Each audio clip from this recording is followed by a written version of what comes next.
Safwan. Subscribe, like, comment, and share. Thank you. Bye. Assalamualaikum warahmatullahi wabarakatuh. Sahabat Abah Safwan, kita jumpa lagi. Hari ini posisi di pinggir pantai. Ya, bagi teman-teman, untuk khususnya PY, salam petir, dor. Ya, kita kumpul bersama Mas Pre, ada lagi teman saya Diki, seorang anak muda yang coba-coba menjadi pioner ingin bermain di keuangan digital. Mas Pre, apa kabar hari ini? Alhamdulillah sehat, Bang. Alhamdulillah, apa pula nggak sehat ini kan? Orang banyak kali koinnya banyak kali Mas Pre ini. Diki udah berapa koinnya? Masih nimbun ya? Masih kumpulin ya, sabar dulu ya. Yang penting kata kuncinya ada di sini. Mas Pre, ada nggak informasi terbaru perkembangan khususnya PY untuk hari ini? Iya, Bang. Fine Network memang selalu mengupdate berita terbaru.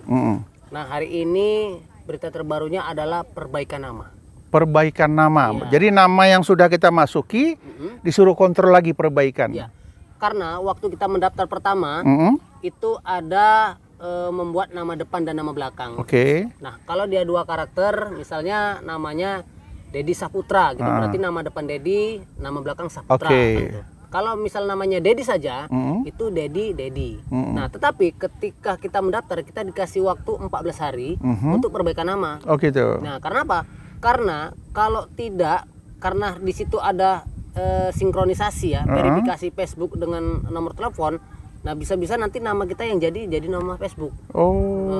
Di akun Facebook kita. Contoh, ada teman kita gitu kan, kemarin daftar nama Facebooknya dengan nama aslinya berbeda. Oh gitu. Nah, jadi ketika makin lama dekat KYC ini ribut udah. Kan itu ribut. Yang mana yang mau dimasukkan? Yang mana orang yang asli gitu lah ya? Iya, jadi Kortim juga nanti kalau verifikasi pakai KTP atau pakai SIM atau pakai paspor berbeda, kan ini nggak lulus KYC. Kan gitu. Jadi kalau nggak lulus? Ya hangus. Hangus ya. Jadi capek-capek nambang setiap hari? Bener. Hangus. Bener. Nah, jadi kita ribut lah mungkin gimana. Akhirnya Kortim sendiri membuat fitur perbaikan nama selama 2 minggu. Dikasih waktu sama mereka selama 2 minggu. Terus? Jadi mencocokkan kepada KTP identitas yang dikeluarkan resmi oleh negara seperti itu, Bang. Supaya apa? Supaya ketika KYC nama kita adalah manusia. Oh, bukan robot. Bukan robot. Benar. Contoh, misalnya ada Facebook namanya misalnya Mr. A misalnya gitu kan. Ternyata nama kita misalnya tadi Dedi Saputra kan gitu. Nah, ternyata nama itu ngikut di nama depan dan belakang misalnya. Kan begitu. Setelah dibuat KYC, kemudian kita scan KTP, kita masukkan, pasti Kortim akan melihat ini robot. Karena apa? Nama yang dimasukkan di KYC dengan nama yang tertera di dalam itu berbeda. Memang gitu. Ada yang agak aneh kawan saya. Jadi dia buat namanya ublek-ublek. Iya. Ini macam mana ini ublek-ublek ini? Artinya kalau seperti itu kan mana ketika nama di akun filenya misalnya ublek-ublek gitu. Ternyata nama aslinya misalnya ya Sendra misalnya seperti itu. Nah, ini kalau nggak diperbaiki, ini masalah besar. Harus segera ya, makanya mereka mengasihkan waktu, mengasihkan kesempatan. Iya, benar. Kalau Diki namanya sama semua? Tidak. Beda-beda juga? Beda. Hati-hati ya, nanti yang mana orang yang asli. Nah, gara-gara nama berbeda, nggak akan diverifikasi ya? Benar, tidak akan lulus KYC. Jadi hilanglah poin. Koinnya hilang. Koinnya hilang semua? Benar, bisa hangus, terbakar namanya. Kena burn dengan sistem. Begitu. Nah, kenapa? Karena di DeFi ini kita kan pioner ini kan membawa orang gitu kan. Contoh kita kalau di MLM tuh downline gitu misalnya gitu kan. Tapi ini pioner yang kita bawa. Ternyata pioner kita yang dibawa ini tidak lulus KYC. Maka poin kita hilang juga bisa tertahan, bisa hilang, bisa terbakar. Hati-hati sahabat Abah Safwan ya. Kalau sudah bergabung, sudah bekerja sama dengan tim core, kasih tahu aktif. Kalau enggak, poin kita induknya pun bisa hilang juga ya. Mas Pri. Kan gitu. Rawan ya. Bisa berkurang dia. Kan gitu. Nah, kita nggak perlu upline, kita nggak mikirin siapa yang ngajak. Tapi yang kita ajak itu harus kita pikirkan. Kan gitu. Kalau mereka tidak lulus, contoh dari komunitas 50 orang yang kita ajak, kan gitu. Ternyata yang 50 orang itu ternyata yang lulus KYC cuma 2. Aduh, 48 gagal. 48 gagal. Apa yang akan terjadi? Maka poin yang pernah kita dapat dari 48 orang itu tertahan. Tapi poin kita tidak hilang yang sudah kita cari, yang sudah kita tambah. Hilang. Kalau kita lulus KYC, tapi bonus yang kita harapkan dari 48 itu hilang. Benar. Makanya itu namanya terbakar atau ditangguhkan. Gitu. Nah, kalau itu terjadi, ntar susah. Jadi apa langkah yang diambil supaya jangan terjadi? Ya kita ingatkan tadi, klik petir, jangan lupa klik petir. Petir, der, jangan lupa sebelum hangus koin-koin kita. Ini luar biasa ini Mas Pri ini. Kemudian orang bertanya-tanya, kapan KYC? Nah, jadi updatean hari ini itu perbaikan nama karena memang menuju KYC. Nah, kalau ini semua sudah selesai, nama selesai, maka nanti akan ada undangan KYC. KYC itu tunggu undangan. Nah, sekarang dari mereka, dari PY mereka ini, PY itu betul. P-Network ya. P-Network ini mereka kan punya tim. Tim mereka memberikan kesempatan kita perbaiki nama. Setelah perbaiki nama, mudah-mudahan dalam waktu dekat mereka kirim undangan. Begitu undangan masuk, disitulah kita mengisi data-data yang dibutuhkan. Benar. Nah, inilah sekarang yang ditunggu-tunggu teman-teman yang tergabung di dalam penambangan petir. Mereka selalu bertanya-tanya, kapan kami diundang? Kapan kami diundang? Bagaimana mereka mengetahui undangan itu? Nah, nanti akan ada fitur yang dikirim oleh Kortim sendiri melalui akun Pi.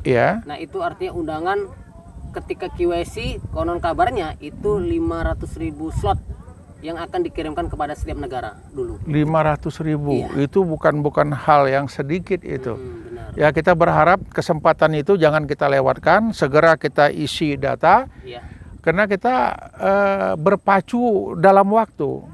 Karena ada tahap 1, tahap 2, tahap 3 dan seterusnya. Pasti ya. pakai tahap. Jadi saya menginginkan ini, saya menyampaikan kepada teman-teman ya yang tergabung dalam penambangan petir ini harus punya komunitas.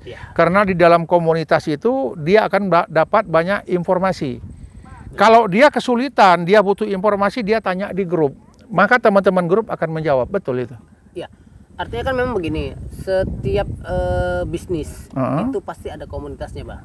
Positif kan gitu. Jadi apapun itulah, mau MLM, mau lain sebagainya, itu pasti ada komunitas. Dengan komunitas, maka mereka akan bertukar informasi. Betul. Kan gitu. Nah, setelah dapat informasi, mereka akan lakukan bersama-sama. Kan gitu. Nah, jadi di Pi Network ini juga harus punya komunitas. Contoh, kalau di Sumatera Utara ini ada sih komunitas yang sudah beli baju. Rami. Udah ya. Itu daerah Medan. Sudah ada. Kemudian di Sumatera Selatan ada, kemudian di Pontianak. Ada Pontianak, iya, Kalimantan biasa. Sana, betul. Sana luar biasa sekali. Kemudian di Bandung juga luar biasa, di Jogja juga. Jogja ya. Jadi kalau ada yang mengatakan tadi halu, ya biar saja, mereka berkreasi gitu kan. Nah, artinya kok kehaluan ini yang dianggap orang halu, mereka malah berpacu gitu, mau ikut, nggak mau ikut tinggalkan gitu. Kok ngeributin orang lain kan gitu kan. Nah, ini kan sebuah kemajuan sebenarnya seperti itu. Nah, makanya komunitas-komunitas inilah yang nanti akan mendorong koin Pi itu laku gitu, Bang. Semakin banyak komunitas, semakin berhargalah nilai koin nanti ini. Bener. Apabila ada orang-orang tertentu yang berani membeli dengan harga yang tinggi sebuah koin, maka yang lain akan ngikut naik semua. Iya, sama ketika kita beli barang. Ketika barangnya nggak ada tapi dibutuhkan, dia akan naik.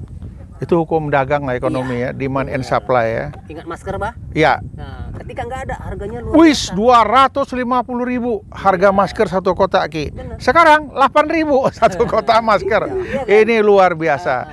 Jadi kita berharap nanti ya bagi teman-teman yang sudah menyiapkan koin-koin Pi ini, ya simpan dengan baik, kemudian ikuti perkembangan ya, ikutin perkembangan paling banyak itu di grup. Habis itu jangan satu aja, cari juga di Google, Ki. Nah, di agama kita juga diajarkan ya, kalau berguru itu jangan pada satu orang, bergurulah dengan beberapa orang. Kenapa? Nanti di dalam komunitas ini mudah kita belajar untuk KYC. Yang satu ini mudah kita belajar perkembangan daripada harga koin itu. Dari grup ini kita akan mendapatkan ilmu-ilmu yang lain. Jadi banyak hal yang kita butuhkan sepanjang kita mau mencarinya.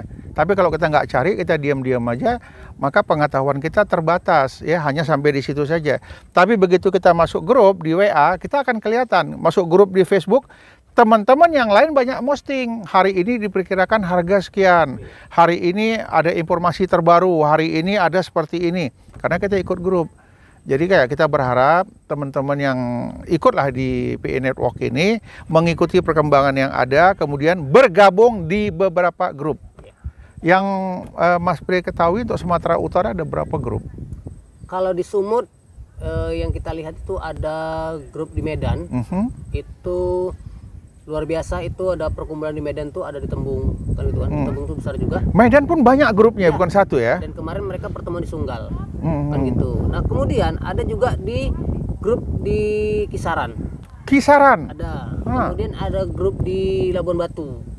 Kisaran, Labuan Batu, Medan. Wow. Iya. Perbaungan kalau nggak dimasukin, saya keberatan ini. Sedang Bedage banyak grup. Banyak sekali kan gitu. Ya, betul-betul berkembang. Itu baru Sumatera Utara ya. Iya. Konon tempat yang lain pasti luar biasa tentunya seperti itu. Nah, jadi ada yang tidak tahu. Semua itu kan pasti kalau diajak juga ada yang nggak tahu. Betul, kan? betul, Nah, itulah betul. yang akan di komunitas itu menjadi tahu gitu, Pak. Jadi kita berharap ini teman-teman yang bergabung dalam PI Network ini sering-seringlah buka Google, sering-sering buka Instagram, sering-sering buka Facebook, karena teman-teman grup banyak masuk di situ. Apa pesan-pesan untuk teman-teman yang dalam penggalian petir saat ini? Ya, tetap terus update berita terbaru dari core team di akun PI Network, karena bisa saja mereka melakukan update-update terbaru ataupun informasi terbaru kan itu. Saya yakin dan percaya, kalau saya pribadi itu yakin karena dulu pernah ikut juga di BTC Bitcoin kan gitu kan. Ya mungkin saya adalah orang yang paling ceroboh di waktu itu gitu. Karena waktu itu zamannya BlackBerry, tapi kita nggak bisa menambang dengan Android gitu. Nah, kita terus update dan kemudian saya yakin PI ini akan bernilai. Akan bernilai. Tunggu saatnya. Pasti akan kita lihat nanti detik-detiknya di Januari 2022. Ya. Pasti bernilai besar. Bersabar saja, ikutin perkembangan, kita tengok Januari 2022 akan banyak hal-hal baru tentang PI Network ini ya. Benar, Pak. Ya, terima kasih untuk Mas Pri, Diki, Abah Safwan, kita cukupi sampai di sini, ikutin terus perkembangannya, akan kita tahu hal-hal yang baru. Salam petir, dor dor dor.